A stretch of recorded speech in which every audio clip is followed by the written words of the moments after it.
hidayah. Karena memang sebenarnya hidayah itu sudah ada pada diri kita, tinggal diri kita yang sendiri mau gak menjemputnya, mau gak memanggilnya hidayah itu. Karena memang mungkin beda-beda ya Bu ya. Saya juga jujur tidak seperti ini sekarang. Kalau memang tidak ada satu hal kejadian di diri saya, ataupun memang dari kecil orang tua kita pastinya Bu ya, semuanya dididik sama orang tua kita kan untuk agama ya gitu. Kadang kita begitu udah berumah tangga banyak lupanya nggak Bu? Banyak pasti ya gitu ya. Apalagi masalah agama ini memang kita harus menggali dan menggali terus, jangan sampai bosan untuk menuntut ilmu. Dan satu hal saya tuh di 2004 ya, insya Allah saya udah berumah tangga waktu itu. Dan saya pun mungkin saya sama Bu Ika ini berteman bukan baru ketemu sekarang, tapi sudah beberapa tahun lalu, 2018 ya kita ketemu. Covid ya? Iya, sebelum Covid. Jadi kita memang 2018 saya bertemu beliau 3 tahun di majelis taklim di majelis dakwah Arisalah, dan saya bertugas, alhamdulillah diberikan kepercayaan dari Arisalah untuk menjadi ketua binaan majelis taklim se-Jakarta Timur. Dan di Jakarta Timur tuh ada 120 majelis taklim, tetapi yang sudah bergabung dengan Arisalah itu 66. Artinya 66 itu saya harus mengunjungi seperti ini dengan berbagai macam, dan memang bercerita dan berpengalaman juga, mengenalkan siapa itu Arisalah. Arisalah itu jadi tempat dakwah, sekolah dakwah, juga ada travelnya. Jadi di sana itu ibu-ibu banyak untuk kita belajar dakwah. Ada juga binagom, ada juga tasin, ada juga nanti ada takosus itu lanjutan, dan juga takosus kedua lanjutan lagi. Artinya saya juga mengajak ibu-ibu bagi yang memang bersedia ataupun memang sempat ke Arisalah belajar untuk menambah ilmu lagi Bu. Karena mungkin kalau di majelis taklim kan istilahnya ngaji jiping ya istilahnya. Maaf ya Bu, saya menulis sebentar.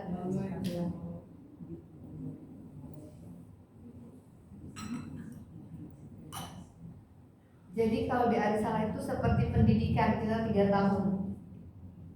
Itu pun dari hari Senin sampai hari Sabtu. Nah tugasnya saya di sini di sana juga ada travel dan haji umroh, di sana juga ada. Dan ibu-ibu sekalian harus bersemangat untuk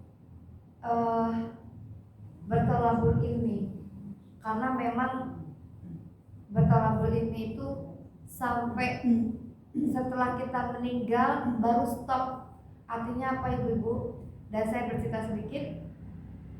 Saya 2004 itu kena koma. Jadi tensi saya itu sampai 200 lebih. Dan itu pun saya sebenarnya lagi jalan sama suami saya. Turun setelah jalan tuh baik-baik aja. Kayaknya nggak ada masalah apapun, dan saya belum kena waktu namanya hipertensi, saya belum kena. Tapi memang saya punya vertigo.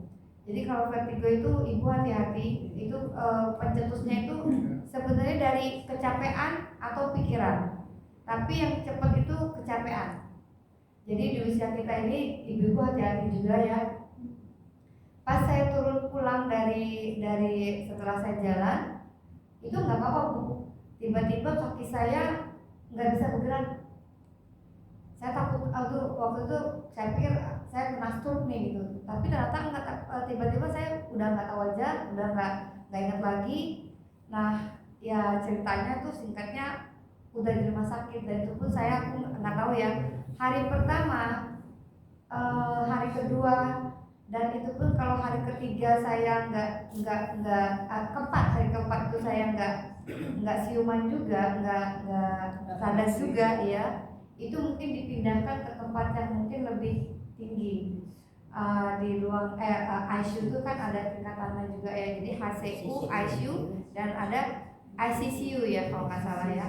Nah jadi saya tuh kalau ibu mau tahu, ternyata orang koma itu tidak tidur. Kalau kita melihat orang koma itu kan tidur ya, wah ini orang tidur gitu. Jadi saya juga berpikir dulu om saya, tante saya, papa saya itu koma tidur aja begitu. Ternyata pas saya ngalamin itu tidak tidur. Ternyata itu tuh perang dengan dunia gaib yang tidak pernah kita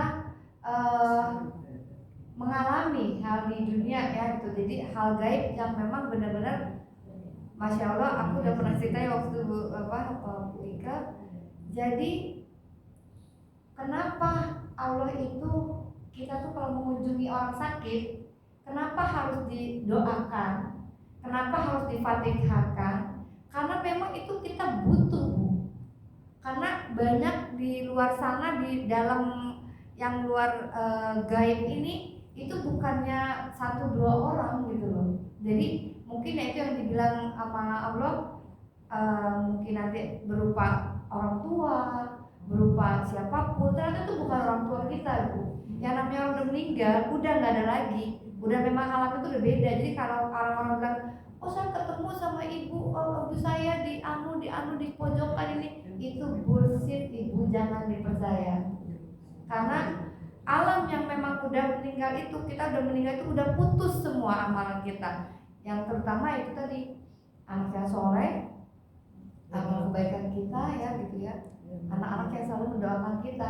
Jadi kalau ibu ada teman yang memang saya melihat tuh gitu ya, ibu saya atau bapak saya atau yang kemarin meninggal, itu bukannya mereka ibu, mereka itu jin, dan jin itu memang berupaya untuk menjerumuskan kita, karena itu beda tipis memang.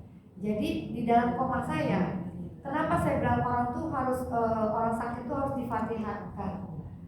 Saya itu koma masih sombong. Bayangkan Bu, orang yang hidup di dunia aja sombong nggak boleh, apalagi ini udah koma masih sombong. Ternyata ada Bu. Kenapa saya bilang seperti itu? Karena nggak ingat Allah gitu loh. Jadi di komanya saya itu, ibu mau tahu, namanya orang koma kan nggak bisa bergerak, tapi pendengaran itu diberikan sama Allah. Makanya Allah menciptakan manusia itu yang pertama apa Bu? Pendengaran dulu yang diciptakan.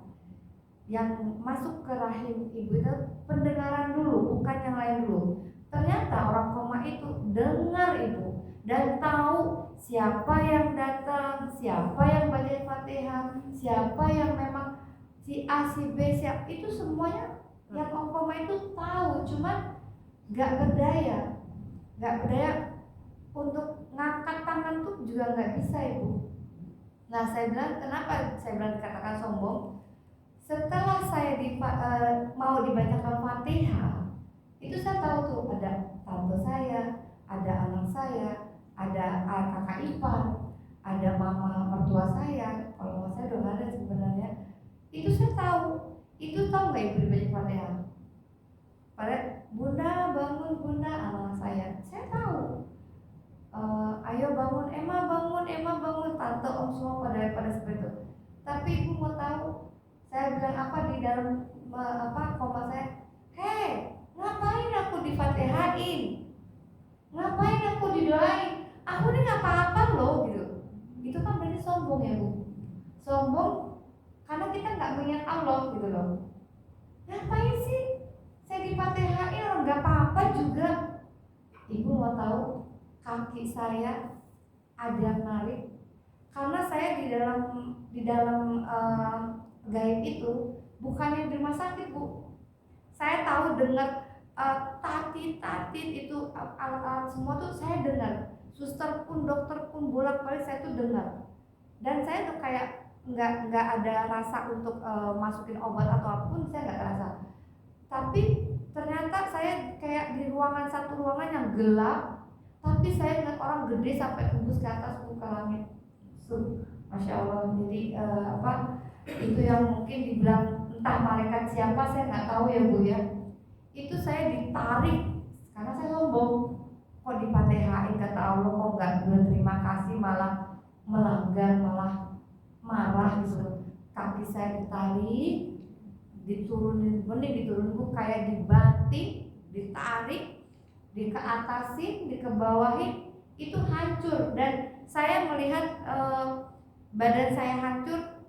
Wallahi ya Bu, karena saya mengalami. Jadi saya bisa cerita ini karena saya mengalami. Begitu ditarik, itu saya dilempar ke atas, tapi kaki saya dipegang. Habis ke atas, dikebawahin, nah kebawahin itu kan kayak ubin ya. Saya tahu itu ubin. Luar biasa Ibu, hancur dan sehancur-hancurnya badan saya itu terasa sakitnya, terasa banget. Saya lihat darah saya semuanya pada hancur. Kok semuanya pada pisah ini, badan saya hancur. Tapi balik lagi Bu, balik lagi sampai kembali lagi, itu saya nggak tahu tuh kayak gimana. Saya kayak merasa capek, lelah, sakit Ibu, sakit. Dan ada lagi yang datang, itu aku nggak tahu tuh hari keberapa aku nggak tahu. Didatangin lagi sama orang, ada ibu-ibu yang memang tetangga. Aku dengar itu semua, siapa yang datang tuh aku tahu. Bacainlah semuanya dari Yasin, dari Fatihah sampai Yasin sampai doa. Itu yang kedua kali Bu. Itu saya lebih berontak lagi. Berontaknya yang benar-benar nggak ingat Allah. Itu bayangan itu kita nggak pernah dengar nama Allah, nggak pernah dengar. Pokoknya udah benar-benar saya marah. Dan itu pun saya tayang sampai teriak lagi. Saya bilang gini, aduh Pak, ngapain sih? Ibu-ibu ngapain sih Bu? Saya tuh difatihain, ngapain sih? Ngapain coba? Saya tuh gak apa-apa. Saya gak sakit apa-apa. Itu ibu ditarik yang kedua kali. Aduh ya Allah, yang saya gak bisa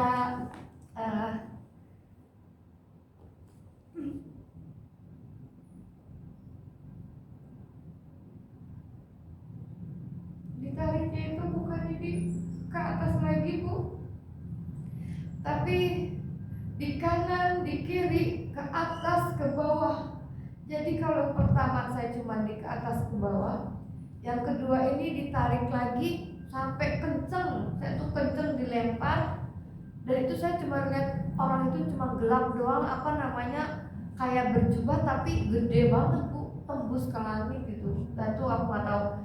Itu benar-benar belum saya sadar. Jadi ditarik lagi sampai dibantingnya tuh luar biasa. Dan saya merasakan emang udah hancur, dari udah berkeping-keping, udah kayak mungkin gelas yang hancur, lebih hancur lagi yang pertama. Itu yang keduanya. Yang ketiga sekalinya itu sama Bu. Itu pun saya dibawain Pak Ustadz. Dan mungkin kayaknya lebih banyak lagi orang yang memang fatihain saya. Karena saya mendengar Bunda bangun, anak-anakku tuh nangis terus, sama suamiku nangis. Bunda bangun, bunda bangun. Aku dengar, tapi saya nggak berdaya. Jadi mohon maaf ibu-ibu, disitulah memang Allah ya yang memang harus banyak mengingat Allah seperti itu. Dikala apapun, dalam keadaan apapun, lagi seperti ini pun, kalau bisa ibu sambil zikir Allah, Allah, Allah, Allah, Allah, atau enggak la ilaha illallah. Yang sebisa itu yang gampang Allah, Allah aja. Kenapa? Semua kan ingin meninggal itu dalam keadaan husnul khotimah. Kenapa Bu? Kita ingat terus. Karena kita nggak tahu nih usia kita. Kadang kita sekarang ini bisa duduk di majelis taklim bersama-sama, tiba-tiba besok si fulan sudah meninggal. Itu yang saya bilang, harus benar-benar ibu selalu mengingat Allah. Dan yang ketiga itu ibu kalau mau tahu, baru saya disitu ingat Allah. Itu saya dilempar dulu sama nggak tahu siapa, banyak yang PTN itu lebih banyak lagi. Saya berontak dan memang itu kaki saya tuh kayak lebih panjang bu, bukan kaki yang ini tapi kayak panjang, tapi lebih dilempar lagi, lebih dahsyat lagi. Dari situ baru aku ingat Allah. Allahu Akbar, la ilaha illallah, la ilaha illallah, la ilaha. Ya Allah, baru saya teriak, ya Allah ampunkanlah dosa-dosa hamba, ya Allah ampunkan dosa-dosa aku, ya Allah. Tahu ibu, di dalam itu cuman aku melihat wajah anak saya berdua. Suami tidak ada bu. Ternyata pendamping kita suami nggak ada. Cuman anak yang diperlihatkan sama Allah tuh anak. Karena mungkin apa? Saya tuh dulu punya catering, saya punya salon, dan saya pun kerja. Anak saya tinggalin, saya dunia saya dapat. Tapi di situ saya lupa dengan Allah. Boleh dibilang sholat pun saya belang-belentok, ya. Entah kadang sholat maghrib isya enggak. Di situ pun saya tiap malam saya begadang karena anak buah saya pada masak. Saya lupa dengan Allah. Dunia saya dapat bu. Berkali-kali saya mempunyai rumah tuh banyak banget, saya dari dunia tuh dikasih sama Allah. Karena kita berdoa ya bu ya, ya Allah pastikan semua seorang ibu ya, saya ingin istilahnya membahagiakan semua keluarga. Dikasih nggak bu Allah sama Allah? Dikasih kan. Tapi ada nggak ibu lupa? Pasti ada lupanya kan. Di saat kita remaja, di saat kita baru masuk berumah tangga, saya yakin ibu-ibu sama pengalaman saya. Mungkin caranya yang beda-beda ya ibu.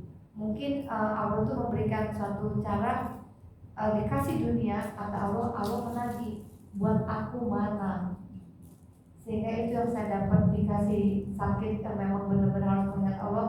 Itu saya benar-benar flashback, benar-benar saya minta ampun sama Allah.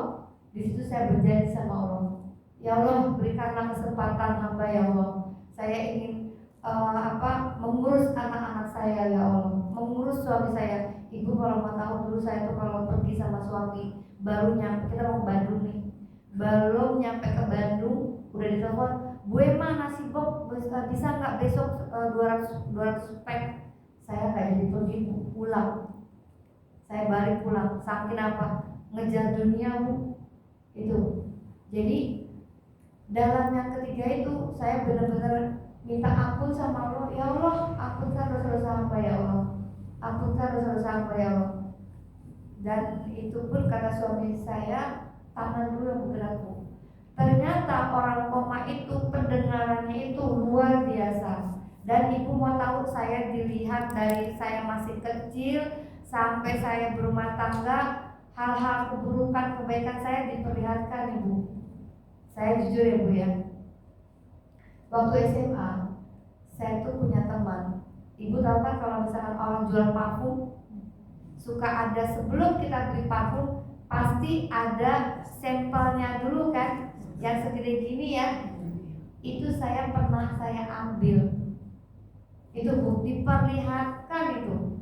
Saya setelah koma itu saya cari teman saya minta maaf. Tapi sebelum itu ibu mau tahu, sebelum saya koma, parfum saya baru beli yang 100 mili, itu harganya di atas 1 juta. Itu saya boleh dikasih waktu itu ya sama suami, saya dikasih. Itu hilang bu, tapi saya sadar. Jadi akhirnya gini, segala sesuatu keburukan atau kebaikan sekecil apapun Allah sebenarnya memperlihatkan, cuman kadang kita nggak sadar gitu loh. Kalau sadar bagus bu. Misalkan gini kayak saya ya, oh saya parfum saya hilang, tapi kan orang ada juga gini, aduh parfum gue hilang gimana, parah banget nih, udah mana mahal apa. Kalau yang nggak sadar seperti itu kan, sayang banget sama parfum. Tapi saya sadar diri bahwa saya dulu lagi SMA ambil punya teman saya sampel parfum yang segini bu, sekelingking, tapi saya hilangnya itu 100 mili. Itu saya kejadian dengan saya karena memang saya mengalami, memang saya harus bersaksi sama Allah, itu saya harus, karena gini Bu, kejujuran itu lebih baik daripada kita diam-diam Bu. Artinya Allah itu ingin kita tuh jujur. Coba deh Ibu berusaha jujur sama diri sendiri deh. Apa sih kekurangan saya, jangan menyalahkan nah ini salah, tapi kita nggak pernah mengoreksi diri sendiri bahwa kita nih banyak loh kesalahan sebagai ibu, sebagai istri yang mungkin kita nggak sadari. Nah di situ saya sudah di dalam koma itu, saya diperlihatkan itu yang sebenarnya banyak Bu. Saya iseng ngambil apa namanya ngambil cuman motek apa sih kayak bunga orang, itu diperlihatkan Ibu.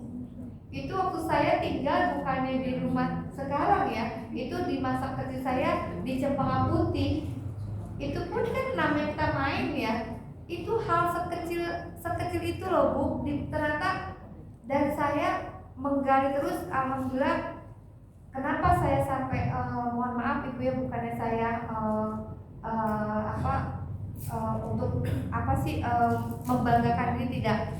Kenapa saya sama Bu Ike, saya udah 3 tahun, akhirnya saya ambil lagi sekolah S1, saya ambil pendidikan tarbiyah.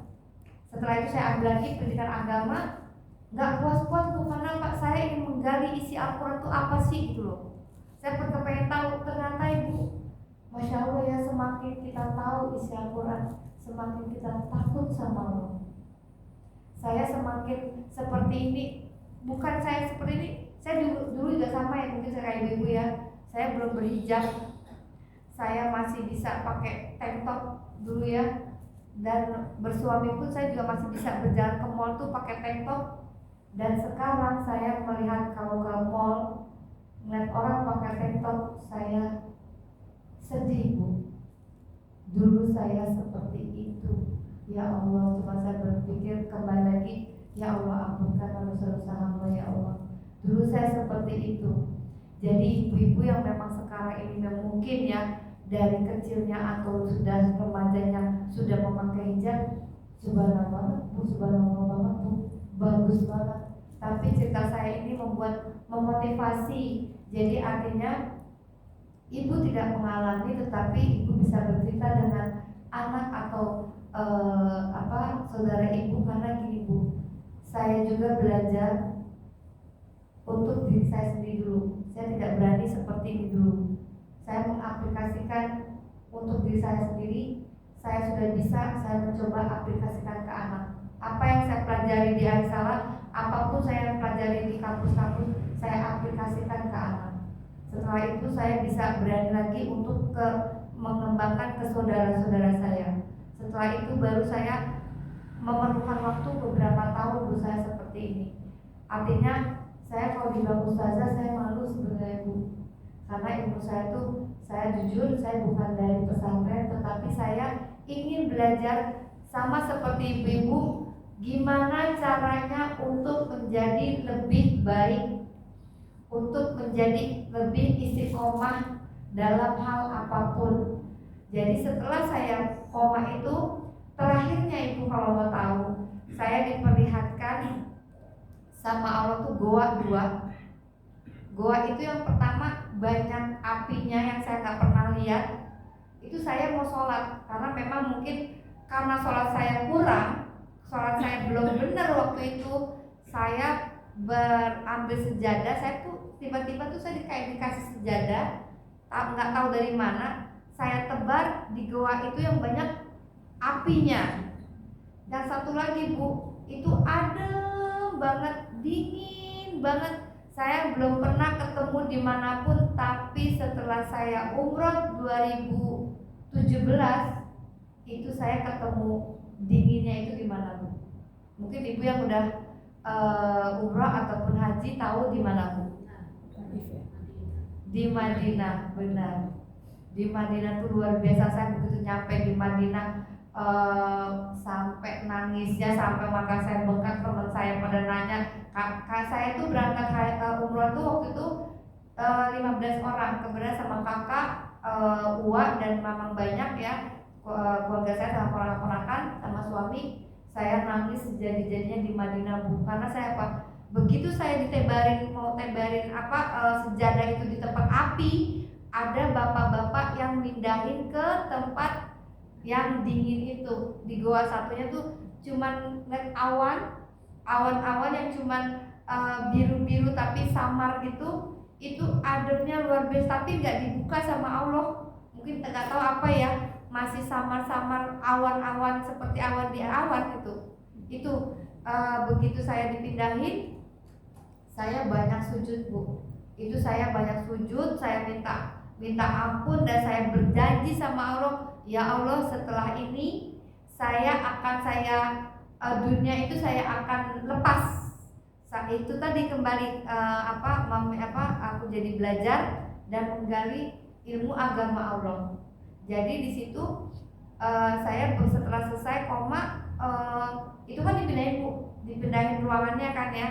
Nah itu saya nggak bisa berbicara, saya nggak bisa berbicara dulu. Sampai ditanya sama suami sama siapapun, saya cuma bisa kayak orang orang bengong aja.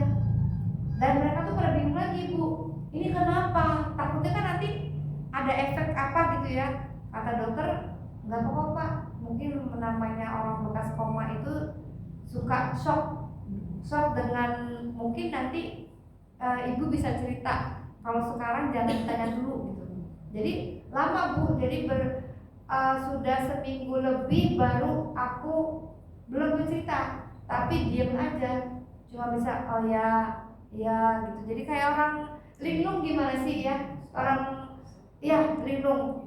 Nah jadi dari pengalaman itu Bu, saya benar-benar begitu sudah kembali ke rumah dan semuanya pun saya udah berjanji sama Allah. Disitulah saya kena tamparan lagi Bu sama anak saya. Anak saya masuk SD di Aljana, waktu itu angkatan pertama di Aljana. Ibu tahu anak saya bilang apa? Bunda, kata guru abang, Bunda nggak boleh pakai baju tank topan, coba Bu. Sama suami saya, sama kakak saya, sama om saya semua, saya nggak mudeng Bu. Masuk kanan, keluar ke kiri. Begitu sama anak kayak ditabok Ibu, coba. Jadi artinya alhamdulillah anak itu ternyata bisa menyadarkan saya, dan dari pengalaman koma itu pun saya berjanji, akhirnya saya lepas semua Bu. Salon saya jual, catering pun saya jual, semuanya saya jual. Jadi dan saya pun kerja pun saya berhenti sampai akhirnya yaitu tadi saya menuntut ilmu agamanya Allah. Dan itu pengalaman saya yang memang luar biasa. Jadi ibu jangan kira kalau orang koma itu terus bacain Bu. Karena apa, memang karena kayak berantem di sana, kayak ya itu tadi yang pengganggunya itu jin itu. Yang ada papa saya, ada mama saya. Itu kalau kita nggak ada keimanan mungkin ya bisa ke bawah, saya mungkin udah meninggal Bu.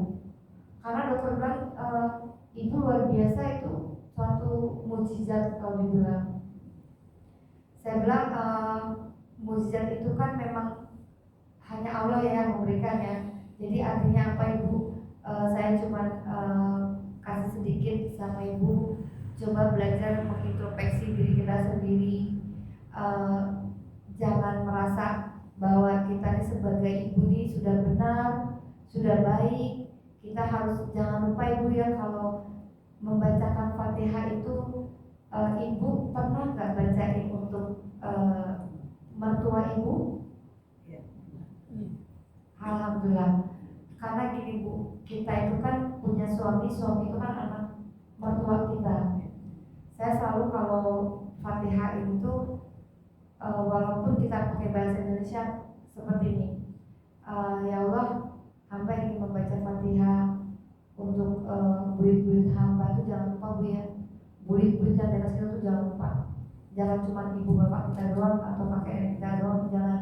Tapi ya Allah, biasalah ya kalau mau baca Fatihah, Subhanallah arwahi jami'ah kubur benang muslimin muslimat, sampai setelah udah sampai itu, buyut-buyut hamba yang hamba tak ketahui, buyut-buyut suami hamba yang hamba tak ketahui, kakek nenek hamba, kalau bisa sebut namanya sebut. Buyut itu kalau bisa sebut karena saya tahu buyut itu saya sebutin itu satu-satu. Terus dari suami pun saya minta kakak 3 sampai 3 ke atas, cuma sampai 2 itu saya sebutin. Terus kakek nenek hamba, kakek nenek suami hamba, kedua orang tua hamba, kedua orang tua suami hamba, dan jangan lupa guru-guru kita, guru TK, guru SD, guru SMP, guru SMA, kuliah guru dosen kuliah kita, itu jangan sampai lupa Bu, sama sampai ustadz atau ustazah memang mengajarkan kebaikan kita, jangan sampai lupa. Itu karena bukan apa, mereka tuh menunggu semua loh Bu, dibacain Fatihah tuh mereka tuh girang banget Bu. Itu nanti kita nggak ada, mereka tuh pada nyamperin kita Bu, berterima kasih sama kita apa? Terima kasih dulu kamu tuh Fatihain aku gitu loh. Ketemu ya? Ketemu pasti. Jadi ternyata memang Masya Allah ya Bu ya, luar biasa banget, berkaitan kayak downline itu sampai ke atas, bukan downline yang ini ya, yang di dunia ya, tapi downline akhirat tuh itu berkaitan semua sampai nanti ke Nabi Adam dan Siti Hawa alaihissalam. Jadi itu, dan saya cuma berpesan sekali lagi, tuntutlah ilmu sampai ke liang lahat, karena memang, dan ibu juga jangan lupa ke anak-anak cucu kita selalu fatihahkan, jangan lupa Bu, itu cucu kita, mantu kita, kadang kita lupa ya anak kita dong ya, tapi mantu kita tadi fatihahkan Bu, karena saya merasakan banget Fatihah yang diajarkan sama orang tua saya dari kandungan, dari anak saya sampai lahir, sampai anak pun saya sudah seperti ini pun udah besar. Anak saya tuh 2, yang kedua udah menikah, yang pertama belum. Jadi saya punya anak laki 1, perempuan 1, yang perempuan sudah nikah. Dan sampai sekarang pun anak saya kalau misalkan sebelum terbang saya selalu Fatihain. Walaupun dia di kamar, saya samperin. Walaupun saya ajak ngomong Bang, gimana Bang terbangnya gitu kan. Terus Fatihah ya Bang, bareng-bareng aku Fatihah. Karena aku pegang palanya, kita Fatihain Ibu. Walaupun dia sudah besar, sudah dewasa, kita Fatihain Ibu. Karena luar biasa banget, dari Fatihah itu saya merasakan semua hal-hal sekecil apapun saya merasakan. Saya rasa itu aja, mungkin sesi tanya jawab sedikit ya Ibu ya. Mungkin nanti takutnya kemalaman Ibu kasihan, takutnya nanti ditunggu sama suami-suaminya ya Ibu. Saya itu aja. Mudah-mudahan saya cuma memberikan tips satu hal, Fatihah itu luar biasa. Jadi jangan sampai kita lupa bahwa Fatihah itu membawa kita tuh, jangan melihat sekarang ya Bu, mungkin kita Allah itu kan kadang memberikan sesuatu tuh ada yang instan, kita baca langsung kita dikasih, doa pun juga sama, tapi juga ada doa yang memang disimpan dulu sama Allah. Untuk apa? Biar, kata Allah, biar kamu selalu ingat aku, makanya aku kasih, ditahan dulu yang kamu minta. Kadang kita suka ngeluhnya banyak ya Bu ya, kenapa sih kita lihat doa tapi gak dikabulin. Sebenarnya bukan gak dikabulin Bu, tapi Allah menyimpan dulu agar apa? Agar kita suatu saat nangis kita sama Allah. Karena apa?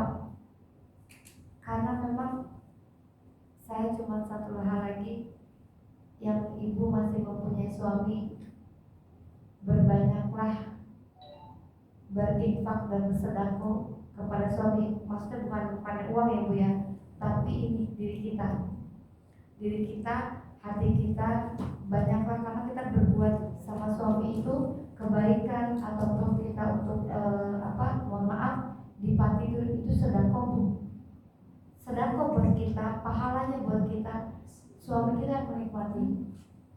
Dan saya pun juga karena sudah mengalami, baru ditinggal sama suami di tahun 2024, itu sakit hati banget Bu, sakit banget.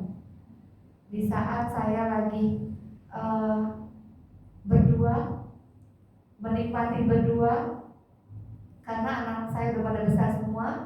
Yang satu terbang, kedua juga terbang. Alhamdulillah, itu saya lagi menikmati keberduaan, kemana-mana saya bisa. Mungkin Om Ike udah ngerti ya, setiap Sabtu Minggu saya selalu pergi karena saya selalu dampingin suami saya. Di saat saya benar-benar dekat dengan suami, lagi asik-asiknya sama suami, Allah sayang sama suami saya. Suami saya kena jantung, ganti katupnya di jantung tuh harus diganti dan dioperasi, koma 5 hari. Setelah itu saya tidak bisa berpelukan lagi, dan pelukan terakhir itu tanggal 14 Februari pas Valentine ya, kalau anak-anak sekarang ya Bu ya, tapi saya di rumah sakit. Itu sudah masuk suami saya tanggal 15-nya dioperasi. Dari jam 12 siang sampai jam 12 malam saya nggak bisa tidur dan nggak tenang. Itu benar-benar yang luar biasa, kaki semua lemas dan saya udah dibilang pasar tidak Bu. Tapi begitu udah 5 hari udah koma, ibu tahu kena ginjalnya lagi, di HD lagi, ditambah di sininya dibongkar lagi, dimasukin lagi. Jadi alhamdulillah yang itu sekarang sampai saat ini saya harus kuat Ibu. Walaupun sebenarnya kalau orang bilang Bu Emma ini banget ya, tegar banget, tapi kita namanya perempuan ya Bu ya, nggak mungkin kita setiap seperti ketemu teman semuanya kita nangis terus, nggak mungkin. Yang saya terima itu sudah 100 hari baru saya bilang, oh ya ayah udah gak ada. Tapi sebelumnya itu saya masih belum bisa terima, masih belum bisa gimana sih Bu ya, mungkin ada kekesalan, ada menyesal bawa ke rumah sakit gitu ya. Tapi dioperasi dan tidak dioperasi resikonya pun sama. Kalau jantung seperti itu. Sedikit saya bercerita seperti itu pengalaman saya dan juga kehidupan saya yang memang mungkin ibu-ibu juga semua kita mengalami hal yang sama ya. Jadi saya bilang anak ini, Bunda gak apa-apa sendiri. Nanti kalau abang nikah nanti Bunda sendiri, gak apa-apa Bang.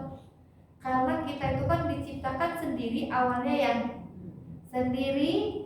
Kita dikasih juga pasangan kita. Setelah dikasih pasangan, kita dapat keturunan. Setelah keturunan kita udah besar-besar, gimana Bu? Ditinggal lagi kan?